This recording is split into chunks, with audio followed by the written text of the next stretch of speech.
Hey there, welcome back to Short Takes 331. Today we're going to continue on our path towards quantum Monte Carlo, and this will be the second part of our discussion of trace-determinant identities.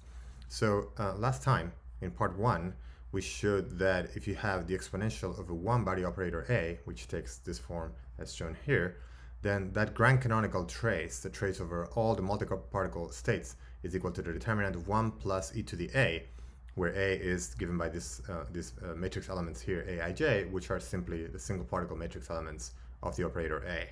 Now, remember, this grand canonical trace means that we're summing over all the possible occupation numbers of our single particle states. And so if you do this sum over the number of particles you could have in state 1 and in state 2 and so on, and you sandwich a given operator O, then you will be calculating such a trace, and that's what we're doing here. That's what this operation means. So you sum over all possible particle numbers and all possible states. And that the result of that, if A is a one-body operator, is that you obtain the determinant of 1 plus e to the A, where A is once again the single particle matrix element of your operator A. Now, that's what we did last time, and I claimed also that the result also applies when you have multiple products of one-body operators, such as this one. So the trace of e to the A to the B, where A and B are one-body operators, is equal to the determinant of 1 plus e to the A to the B, where A and B are the single particle representations of operators A and B, respectively. So to show that, which I didn't do last time, you use the Baker-Campbell-Hausdorff formalism. And that allows you to show that e to the A, e to the B operators are equal to e to the Z, where Z itself actually is a one-body operator. And the matrix elements of Z are those of the logarithm of e to the A, e to the B, where now A and B here are once again the single particle representations of A and B, respectively. Once you have this, then you are in fantastic shape to go back to the previous case, because now you have the exponential of a one-body operator, and you can go up here and apply it to this case, and you would obtain the exponential of your operator, or rather the exponential of the matrix representation in the single particle space of your operator, but that exponential is the exponential of the log of e to the A to the B, and so we would obtain then e to the A, e to the B as advertised here. And you can generalize to a product of any number of exponentials of one-body operators, and you can realize that right away just from having this result for a product of 2. So how do you show this? How do we go about proving this? First of all, let me point out that BCH, so Baker-Campbell-Hausdorff, tells you that this identity is satisfied when for Z equals to A plus B plus 1/2 the commutator of A and B. The commutator is this given by this expression here, so the commutator of any x and any y is given by xy minus yx, and then you have to continue to add terms. The next term is 1/12 commutator of A with the commutator of A and B, minus 1/12 the commutator of B with the commutator of A with B, and so on and so forth. And there are an infinite number of terms that you have to, in principle, continue to add to recover the correct expression for Z. Now we're going to be using this in the background, not exactly explicitly, but we'll see how. How do we use this to show that there will be an operator Z at the end of this with this particular form, given with matrix elements given by the logarithm of A to the A to the B. So the way to do that is as follows. So first of all, we're going to use the property that for fermions, we need to use anti-commutation relations. Over here, you have commutators everywhere, but no anti-commutators. But we know that for fermions, we need to use anti-commutation relations. And so what you will do is for each of these commutators, you're going to use this identity to break down those commutators. This identity, I'm going to let you see here. You can pause the video and check out how this is done. But basically, the commutator of U with the product of two operators V and W is given by this expression down here, where you have the anti-commutator of U with V, which is UV plus VU times W minus V times the anti-commutator of U with W. So that means UW plus WU. And the way I did that is simply by adding and subtracting this term in between once you express this commutator in terms of its definition. Now for bosons, we need commutation relations. So we need to break down our commutators into commutators of the individual operators appearing here. And so to do that, you can follow the same path, but now mix this term with this term and this term with this term. And instead of getting an expression in terms of anti-commutators, as I wrote here for fermions, you obtain an expression using commutators, which is what you want for bosons. Why is this useful?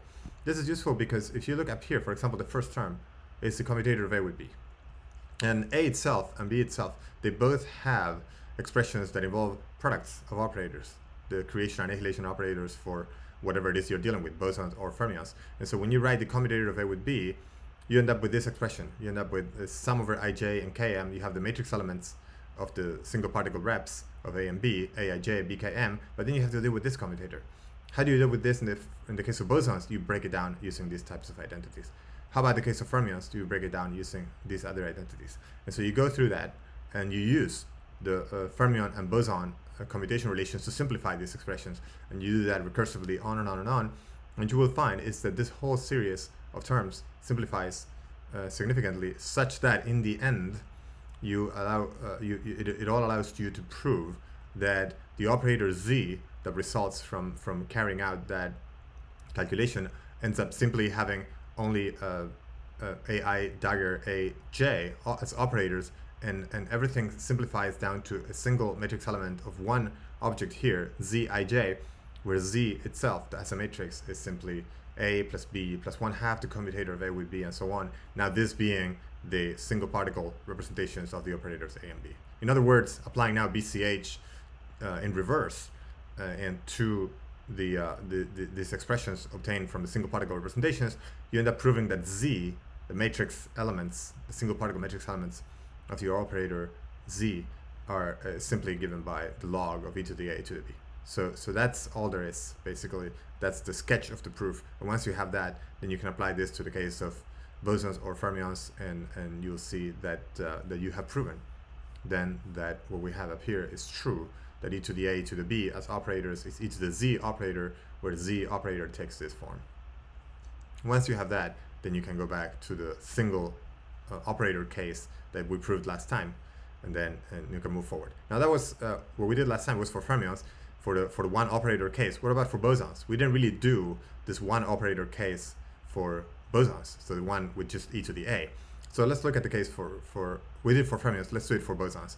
So it's the same line of proof really applies to the case of bosons.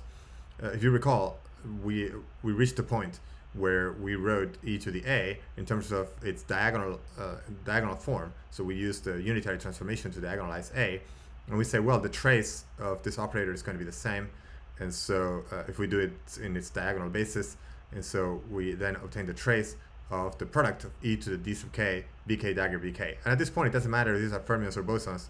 So far, this expression is always true as long as you can diagonalize the operator a, or express it in a form in which the single particle matrix elements are diagonal, which is given by this d sub k here. So in other words, we replace e to the a operator by e to the sum over this expression, but now I broke down the sum and wrote it as a product down from the exponential. And so you can go back and look at the video that we did for fermions for the single operator case, and you'll find easily that you obtain this form.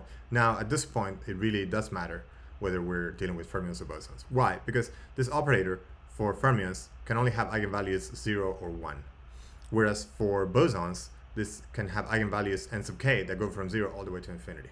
That simply means that for each single particle state, in fermions, they can be either unoccupied or occupied with one fermion, but for bosons, they can be occupied for any number of particles. And so we place this trace down here as the sum over all possible occupation numbers, and we sandwich our operator between such states with such occupation numbers, then what we do is then we sandwich each product between the corresponding occupation numbers. In other words, for b sub 1 or b dagger 1 b1, then we're going to catch n1 here. For b dagger 2 b2, we're going to catch n2, and so on.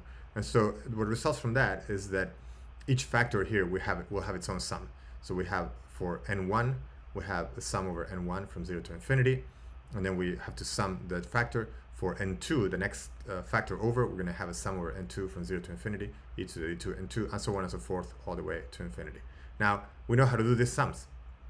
This is a geometric sum. It's very easy to do. The geometric result of doing the sum is 1 minus e to the d1 inverse. And the same for d2. The result of doing the sum is 1 minus e to the d2 inverse. And so that we have to take the product of all those for all possible states, single particle states that we have in our system. In principle, there's an infinite number of those. And so we have this infinite product that goes over all possible single particle states. And then you have to take the product of 1 minus e to the dk inverse of that. the result of that is, of course, what it looks like. This looks like a product of 1 minus e to the decay. It's a determinant because these decays are diagonal elements, and so the result of that is that this trace of e to the a for the bosonic case is the inverse determinant. So the determinant of 1 over, if you want, 1 minus e to the a, or if you want the inverse of the determinant of 1 minus e to the a. So this is very different than for fermions. For fermions, we didn't have this inverse, and instead of a minus here, we had a plus. So this bosonic case then is vastly different from the fermionic case. Now that was for one operator, and then using BCH, as I mentioned above, then the final result is that the trace, the Fock space, the multiparticle space trace of e to the a, e to the b, and so on and so forth, as long as a and b are single particle operators, is the determinant of 1 minus e to the a, e to the b, and so on and so forth, inverse of all that. If you want 1 over the determinant of 1 minus e to the a, e to the b, and so on, where a and b and so forth are the single particle representations of a and b and so on operators.